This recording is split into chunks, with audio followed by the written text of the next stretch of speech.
ابو عزه مشروب الله يبارك لك. لا عناب الاهلي كسبان بقى بتشاي ايه بتاع عناب ساعة الاهلي كسبان. ده عامل ماتش عالمي عامل ماتش عالمي. السلام عليكم. انا عنوان الحلقه يا زمالك بحبك. على فكره دي حقيقه، انا فعلا بحبك يا زمالك. عارف الاغنيه بتاعت بحبك يا زمالك؟ انا فعلا بحبك يا زمالك قوي. الماتش ده بجد كنت مستنيه. عارف ان انت الوحيد اللي ممكن تطلعني من المحنه بتاعتي. عارف ان انت متضايق ان انا موجود في المركز ده. انت زعلان عليا، انت مستغرب وجودك في المنطقه ديت، فحاسس في حاجه غلط. انت مستغرب الاهلي فين يا جماعه، في حاجه غلط. فانا كنت متاكد ان انت الوحيد اللي هتطلعني من المحنه اللي انا فيها دي، وقد كان. انت الوحيد اللي هتطلعني من المحنه اللي انا فيها دي.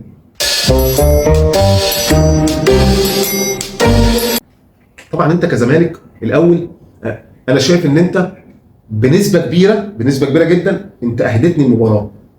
بنسبه كبيره انت اديتني الماتش. شكرا لانكماشك، شكرا لتواضعك، شكرا للتواضع امام الكبير اللي هو النادي الاهلي. شكرا ان انت نزلت الماتش وانت ستيل خايف ومرعوب. نازل الماتش وانت برضه عامل لي حساب. نازل الماتش ومش مصدق ان انت ممكن تاخد الماتش وتفضل تهاجم وتفتح الخطوط بتاعتك قدامي وتلعبني ماتش رايح جاي. ده شكرا ليك جدا حقيقه، وللمدرب بتاعك ولكل الجهاز الفني المحترم ولكل لعيبتك. فضلتوا موجودين ورا، لعبتوا بمبدا وربنا ما انا طالع. برافو عليك. فده بالنسبه لك شكرا جدا، ساعدتني بنسبه كبيره قوي. اما بالنسبه للنادي الاهلي، النادي الاهلي انا قلت عشان يكسب 3 حاجات بس عشان يكسب. الحلقه بتاعت امبارح ما تيجوا نشوف. لو الاهلي بكره ما كانش عنده روح الفانيلا الحمراء وعلى قلب راجل واحد من النهارده، عايشين الماتش قلبنا على قلب بعض رجاله، عارف لو نازلين بكره مفيش كلام، احسن تشجيع، تشجع بعض في الملعب، حلوه، قوم يلا، مع مدرب واقف من بره. المدرب بتاعك واقف من بره، ولا مدير الكره واقف من بره، ولا الجهاز الفني عايشك المباراه. اصل هي خلي بالك كلمه تيم جهاز فني، كلنا مع بعضنا عايشين ماتش، كلنا مفوقين بعض، كلنا عندنا جرينتا. دي الحاجه الوحيده اللي تنقلك من الماتش وتطلعك في حته ثانيه. هم ال3 حاجات اللي حضرتك شفتهم دول مفيش غيرهم كانوا يكسبوا النادي الاهلي. هتجيب ميسي، هتجيب رونالدو، ومفيش ال3 حاجات دول مش هتكسب. تركيز كان موجود، اللعيبه كلها النهارده قاعده مركزه. يعني ايه مركز؟ انا عايش الماتش من امبارح والنهارده انا مركز، وعندي الالتزام التكتيكي بالمركز بتاعي حتى لو امكانياتي قليله. على سبيل المثال كوكا، امكانياتي مش اعلى حاجه، المركز مش بتاعي، بلعب على لعيب سريع، الا ان انا مركز قوي، مش هتحرك من الحته ديت. انا معاك كون بصير، انا مركز معاك، مش طالع. انا عايش الماتش. هتيجي تستلم الكوره عامله كده، كلنا بتوع الاهلي هتعمل كده. عارف انت لما تبقى عندك الاتنشن، انت ريدي دايما مستعد، مش حد هيعدي. ملتزمين. الروح دي تفهمها انت كمشجع اهلاوي، تفهم الكلمه دي اللي هم بيزعلوا منها قوي، اللي هي روح الفانيلا الحمراء والكلام دوت، ما يحسوش قوي. انت كاهلاوي تحسها، انت عارف يعني ايه روح الفانيلا الحمراء، انت تحسها في الملعب. والدليل انك في الماتش اللي فاتت انت مش حاسسها. فبالتالي لما كان الاهلي بيجي انت مش ضامن قوي ان الاهلي لو دخل فيه جول هيجيب ولا لا. فالروح دي انت الوحيد اللي تحسها كانت موجوده. انا هسيب ده بقى لايه؟ لاحساسك. كانت موجوده طبعا 100%. اللعيبه نازله عندها الغل الكروي المطلوب. انا ما حدش يعدي مني، انا عايز احافظ على الكوره لاخر رمق. الكوره عايز اطلعها من رجلي صح قوي. شكرا بجد، الاهلي النهارده رجعني انا ان انا ابقى قاعد دخل فيها جول، والله ما كنت زعلان، وكنت مطمن ومتاكد ان الاهلي هيكسب. مطمن قوي. خلي بالك ما كانتش موجوده عندنا، نحمد ربنا ان هي رجعت لنا تاني. ما كانتش موجوده بقى لها فتره. الزمالك نزل عمل اول 10 دقائق بتوعه، اللي هو لو انت راجل بتتفرج على الماتشات بتاعت الاهلي والزمالك من زمان فلازم عندك معلومه، طول عمر الزمالك بينزل يعمل اول 10 دقائق وبيعملهم حلو، بيعملوا بشكل يخض كمان. يعني تحس ان انت مخضوض، ليه نازلين كده فايقين قوي كده.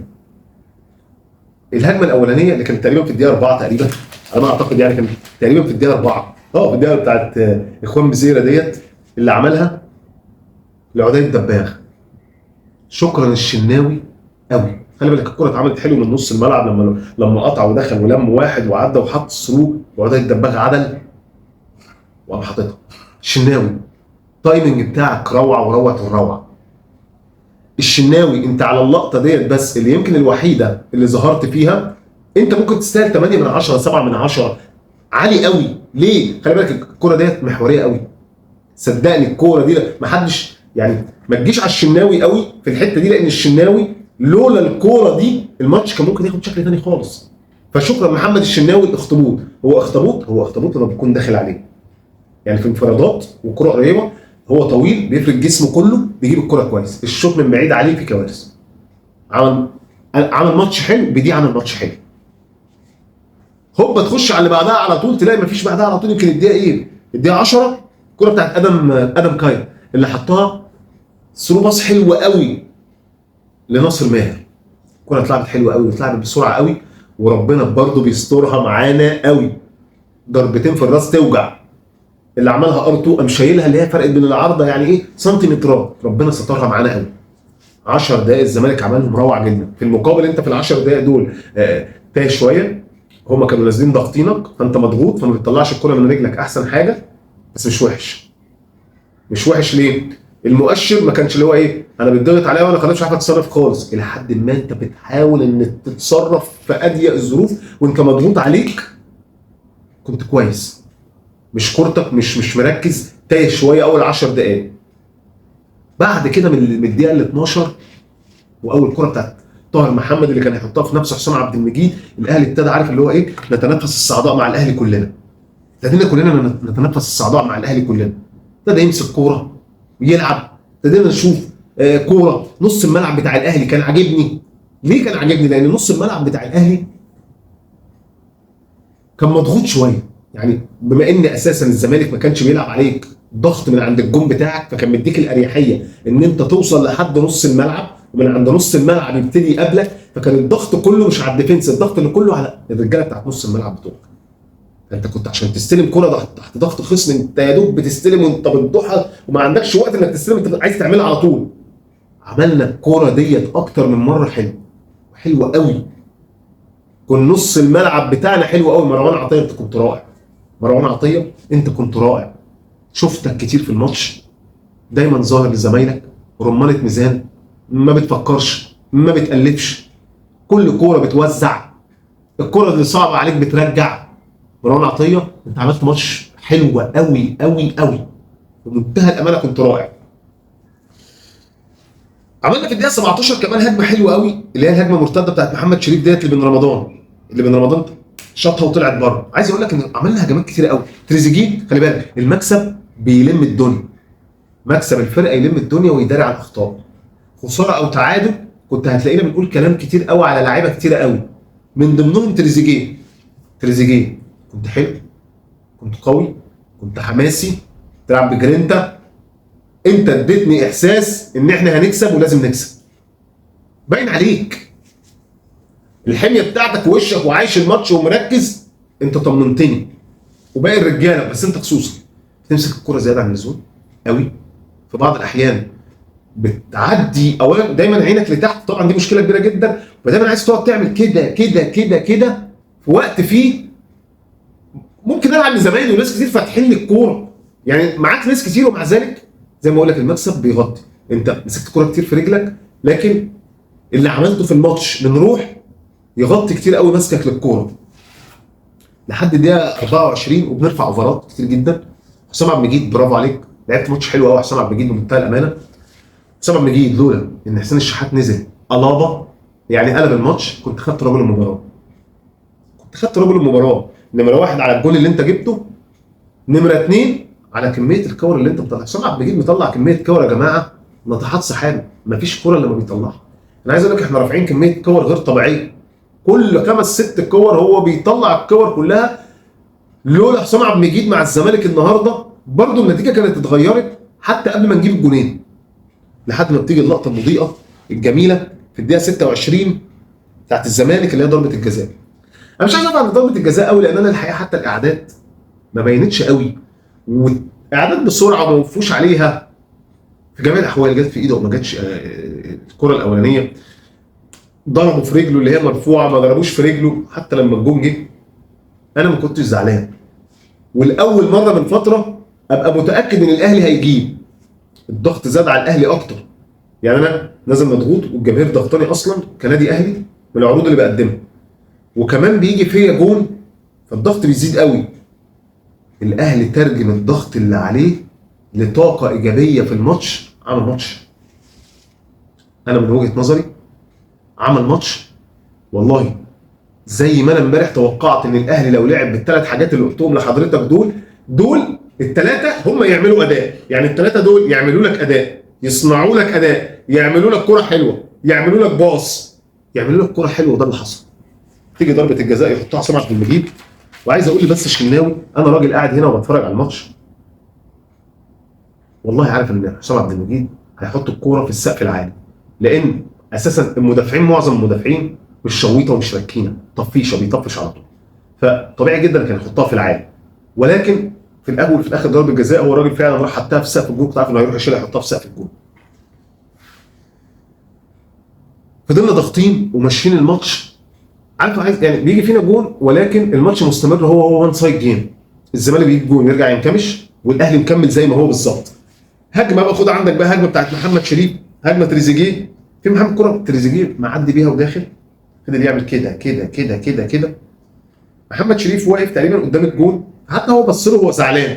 دي كوره من ضمن الكور كتير جدا تريزيجيه عدى بيها وما كانش شايف. انا بقول الكلام ده عشان يا جماعه حد يلفت نظره انك ارفع عينك من على الارض، انك العب مع زمايلك شويه. ما هو برده مش كده، مش كل مره تسلم الجره. ادي الناس معاك. والله انت محتاج بس الترمومتر عندك والكهرباء بتاعتك تتظبط شويه في الحته دي. الدقيقه 40 فضلنا ضاغطين وماشيين زي الفل. احنا ما كناش مستنيين حاجه يا جماعه في الشوط الاول خالص الا ان احنا نجيب جون. يعني احنا مش مستنيين حاجه احنا كجمهور الاهلي الا ان الاهلي يجيب جون. مش قادر اقول لك ان احنا في حاجات كتير حلوه عملناها في الماتش وماشيين الماتش وان سايد جيم، كلنا مستنيين الجون. هنا الشوط الثاني نزل الفرقتين اكن مفيش اي حاجه اتغيرت خالص. يعني الزمالك هو انا ملتزم ورا مش طالع من ورا، والله لو عملته انا مش طالع. والاهلي نازل بيلعب وان سايد جيم، ضغط الزمالك وكورته اتحسنت وبقت اسرع. الكوره بقت اسرع شويه بتاعت النادي الاهلي، الريتم بتاع النادي الاهلي زاد. وهوبا تيجي عليك واحده في الدقيقه 60 اللي تقريبا عبد الله السعيد عملها وبن شرقي طلعها. عايز اقول لك ربنا سترها معانا برضه في الكوره دي، لان احنا كنا حلوين وما نستحقش نخسر. يعني ما استحقش برضه اخسر بكل شويه باللي هي كور عشوائيه، اللي هو انت كل مثلا كل تلت ساعه، كل ربع ساعه، تلت ساعه 25 دقيقه بتروح تعمل لي كوره، ومطالب ان الكوره دي لما تعملها تيجي. ربنا سترها معانا قوي برضه في الكوره دي اللي طلعها بن شرقي. الشوط الثاني ما كانش فيه اي حاجه جديده خالص يا جماعه غير ان احنا بنلعب وان سايد جيم وعاملين كل حاجه في الكوره. بنرفع كتير، وحسام عبد المجيد شايل كتير. محمد هاني انت عملت ماتش حلو قوي، كنت مركز قوي والبدني بتاعك كان كويس قوي، رفعت كتير. الرفع بتاعك بياخد 80% منه شكل البالونه، يعني البالونيه بتعمل كده. فدي بتاخد تايم كبير قوي. يكون الجون خلاص قدر يطلع وشافها كويس، عكس اللي بتتقطع وتتعمل مره واحده. صعب على الجون انه يطلع، تقديرها صعب، ونفس الوقت لطشتها اسرع في الجون. ف عاملين كل حاجه في الكوره. من الناحيه الثانيه احنا مصرين ان احنا من الناحيه اللي هي بتاعت تريزيجيه. خلي بالك تريزيجيه غصب عنه رايح يمين هناك، يعني هو مش نص ملعب. انت حاطه نص ملعب قد كويس، لكن هو غصب عنه بيروح يمين هناك، عايز يلعب في الحته اللي فيها بن شرقي. ما بنرفعش هناك كتير، ما بنعملش اوفرات من هناك لان انت ما عندكش باك في الحته دي. كوكا اولا ما بيرفعش كويس، ثانيا هو كان ملتزم قوي، وشكرا انك كنت ملتزم في الحته بتاعتك تكتيكيا ومركز مع الراجل.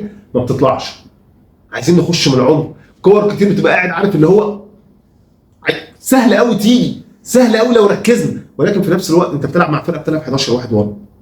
لحد اللقطه المضيئه بتاعت حسين الشحات الحرس القديم، اللي هو من وجهه نظري ما يقعدش القعده دي، مش ما يقعدش خالص، ما يقعدش القعده دي. يعني مش مره واحده حسين الشحات ترميه الرميه دي. يعني حسين الشحات يلعب على فكره، ياخد شوط وياخد ماتش وياخد شويه، قاعد بره حاسس الماتش، عايز ينزل. اللقطه جت عليه، عارف انت انا حاسس الماتش، تبقى قاعد بره الماتش ده بتاعي، انا هنزل اعمل حاجه. نزل حسين الشحات عمل واحده ولا اروع، الوحيده اللي اتعملت صح وبسرعه. وقبل ما يحصل تكتل. ليه؟ ما وقفناش كتير على الكوره. من شرقي استلم، من شرقي حط له هو بظهره وهو بيلف، قام حاططها على طول. على طول قام حاططها لمحمد شريف، ما حطهاش بس، حطها واتحرك. كورتك من الاول يا حسين بتاعتك. محمد شريف ما عملتش حاجه في الماتش، ما ظهرتش كتير، وما فيش مشكله انك ما ظهرش، لان ما فيش اختبار حقيقي وصلت له يعني في الماتش قوي نقدر نقول حرام عليك عملت كده ليه، ضيعتها ليه. ما فيش الا انك عملت كوره بالماتش كله. بالماتش كله الكوره اللي انت عملتها الحقيقي بالماتش كله. لو قلنا على حسين الشحات ما تنكرش ان الكوره اللي اتعملت لازم تدي في الاسيست ده، لانه مش اسيست سهل، ده اسيست بترقيصه. هو نايم الراجل ونايمنا كلنا. عمل حاجه اللي هو ايه، بره الصندوق. دي بره الصندوق. بره الصندوق ليه؟ لان مش ناس كتير قوي متوقعت انه يعمل الكوره دي. اللي هو راح حسام عبد المجيد وفضل الملعب وبقى هو بصدره قدام الجون، واللي جاي يقابل مين عايز. الدنيا سهله، خد حط حسين الشحات، وحسين الشحات ما كدبش خبر زيو. حطها حلوه قوي، ما كدبش خبر. حاله الفوقان، عارف اللقطه دي، اللقطه اللي كلنا كجمهور الاهلي احنا نفسنا نفرح قوي. احنا بجد عايزين نفرح، اللي هو عايزين نفرح بلقطه حلوه زي دي، بجمله حلوه زي دي. بقالنا كتير ما شفناش يا جدعان. ده فرحه مش بالجون، بالجون والاداء، وانك كللت المجهود بتاعك، وانك كللت كل حاجه حلوه عملتها في الماتش، وتستمر الحلويات والقطايف واللطايف بعد الكوره الجميله اللي برضه بيقوم عاملها حسين الشحات وهو بيقطع وداخل في ال 18 وبيقطع. كوره ضربه جزاء اوضح من ضربه الجزاء الاولى بكتير، يعني ما فيهاش جدال. لما مش محتاجه فار ومش محتاجه تروح في حته، ضربه جزاء. خش تريزيجيه حطها بمعلمه، كنت قلقان من تريزيجيه بصراحه، لكن تريزيجيه حطها اللي هي في نص الملعب، اللي هي في نص الجون، ومتشال، عشان حتى لو الجون راح فارد رجله على الارض او متشال. ركبنا الماتش. انا فرحت وزعلت بعد الماتش. انا ركبت الماتش قوي. طيب الزمالك فتح، والمدرب اللي بره بقى ايه، بيلعب بمبدأ مين موجود معايا بره ينزل، اللي موجود ينزل، فضي لي نص الملعب، اي حد ينزل. الملعب اتفتح بشكل مش طبيعي. ده مش عشان الماتش ده عشان قدام كمان يا جدعان. وبعدين الماتش مفتوح. كنا بنشتكي كنادي اهلي ان الفرق بتلعب قدامكم بتقفل. الماتش مفتوح، انت جايب جونين والملعب مقفول، وال11 لعيب بيلعبوا ورا، الملعب بقى مفتوح. ما بنجيبش ليه؟ ما بنركزش هنا ليه؟ هي دي عاده في اللعيب المصري عموما، وعاده فينا يعني كلنا كعرب، اللي هو ايه، انا هنا عايز ابتدي اطلع امكانياتي، خلاص انا اطمنت، فلو انا عايز اعمل حاجه بعملها. عايز اعمل حاجه على هوايه بعملها. مع انك لو كنت ماشي بنفس الالتزام بتاعك، بستلم الكوره بحطها على طول، كنا ممكن الماتش دوت يطلع اكتر من كده بكتير. الحمد لله ربنا سترنا في الكوره بتاعت عمرو ناصر. الكوره بتاعت عمرو ناصر اللي عملها بهده، الكوره دي كانت في منتهى الخطوره. كانت الفرحه بتاعتنا كلها تموتها.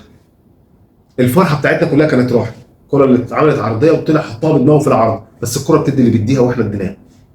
يعني الكوره اديتنا لان احنا اديناها في الماتش ده قوي. انت كزمالك ما عملتش حاجه في الماتش قوي قوي. ما تقوليش عملت كورتين في الاول.